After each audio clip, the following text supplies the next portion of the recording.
तो नेक्स्ट देखिए 129 sum the value of this, बहुत ईजी है। देखिए sine 55 degree cos 35 degree 10th class में सोल्व किया है ना। 35 को लिख सकते हैं 90 minus 55 and cos 90 minus theta sine theta, क्योंकि फर्स्ट क्वाड्रेंट में तो पॉजिटिव रहेगा, ये कट करके 1 आ गया। और यहाँ पे कोस 90 है, ये मल्टीप्लाई में है सब कुछ। और को हमें पता है कि कोस टेंजेंट 90 क्या होता है, इन्फिनिटी होते हैं। तो कोस 90 क्या हो जाएगा, 0 हो जाएगा। तो 0 के मल्टीप्लाई में सब कुछ है तो 0 हो जाएगा। 0 बाय समथिंग 0, ठीक है। तो इसकी वैल्यू क्या आ गई हमारे पास, 1 आ गई। नेक्स्ट है 28 the relation are defined in a set this by A related to B if mod of A square minus B square less than equal to 5। यानी कि ए और बी तब रिलेटेड होंगे जब ये कंडीशन होल्ड करेगी। Which of the following is not true, कौन सा इसमें ट्रू नहीं है। देखिए इसका अगर हम रिलेशन बनाएंगे तो ये बनेगा, क्योंकि दो सेम सेम वैल्यू है तो 0 रखेंगे तो 0 आ जाएगा और 0 5 से लेस है, ठीक है। तो यानी कि 1 1 2 2 3 3 होल्ड करेगा।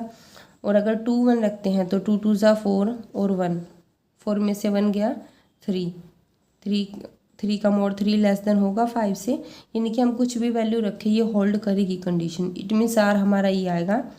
और आर इनवर्स जो है वो क्या है, बस इनका उल्टा करना है, ये आर इनवर्स आ जाएगा हमारा। जिससे यहाँ ये तो सेम ही रह जाएगा। 2 1 है इसका 1 2 2 1 3 2 2 3, तो आर ही बनेगा दोबारा, तो ये भी ट्रू है। डोमेन ऑफ आर 1 2 3 है, वो भी गिवन है।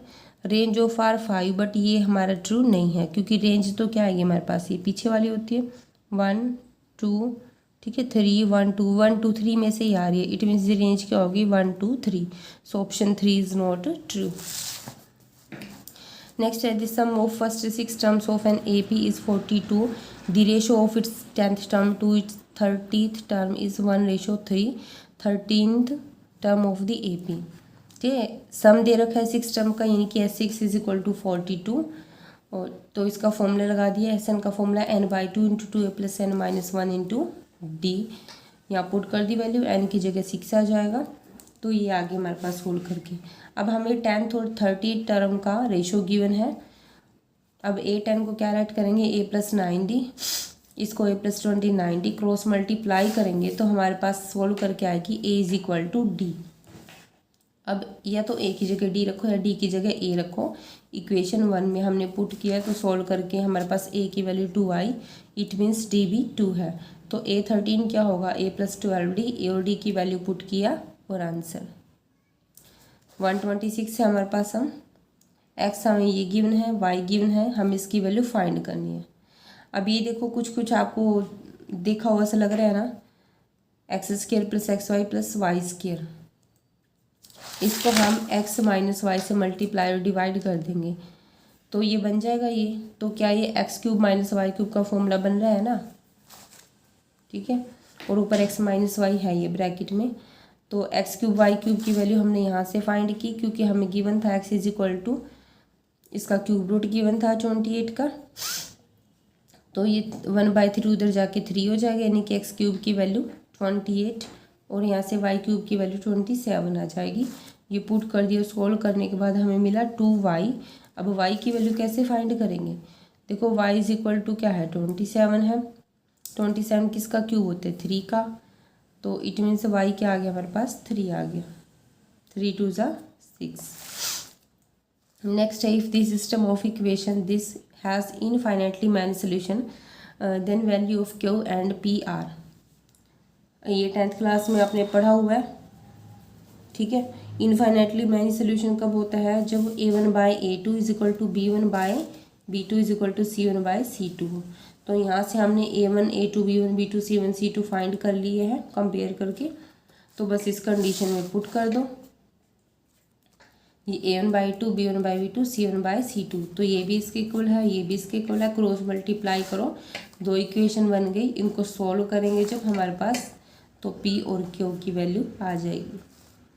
नेक्स्ट है A B C positive integer है such that b minus is an integers. A B C तो पॉजिटिव इंटीजर है और b बाई ए क्या है, ओनली इंटीजर है। If A B C are in G P and the arithmetic mean of A B C is this, then value of this is, ठीक है। अब ये जीपी में गिवन है तो हम क्या लेके चलेंगे इनको, ए आर स्केयर, यानी कि ए की वैल्यू ए, बी की ए आर, सी की ए आर स्केयर, और अरिथमेटिक मीन है b प्लस 2। अरिथमेटिक मीन होता क्या है, a plus B plus C by 3, ठीक है। यानी कि sum of observation divide by number of observation is equal to b plus 2, cross multiply कर दी हमने, यहाँ ए बी सी की वैल्यू पुट कर दी और a कॉमन ले लिया। अब यहाँ भी b की वैल्यू पुट कर दी, इसको उधर ले गए, a इसमें से भी कॉमन आ गया, इसमें से भी, तो यहाँ हमारे पास क्या आ गया, -3r, 1r और -3r, -2r plus R square is equal to 6। ये तो बन गया हमारे पास r -1 का होल स्क्वायर, और ये a उधर चला गया। अब हमें पता है कि r जो है वो क्या है, एक इंटीजर है, क्योंकि r हमारा क्या होगा, देखो ए बी सी जी पी में है तो r क्या होगा, b बाई ए, और b की वैल्यू थी ए आर और ए से cancel, r is equal to b by A, और ये हमें गिवन है कि जो b बाई ए है वो क्या है, इंटीजर है। इट मीन्स r क्या होगा, इंटीजर, इंटीजर -1 इंटीजर आएगा, यानी कि इंटीजर का स्क्वायर। तो यानी कि जो 6 बाई ए है वो भी इंटीजर का स्क्वायर बनना चाहिए।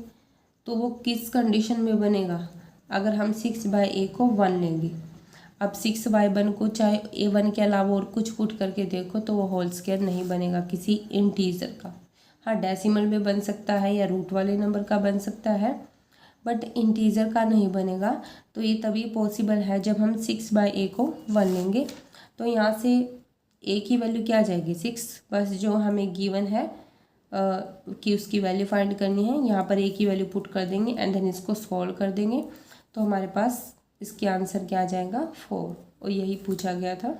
That's all.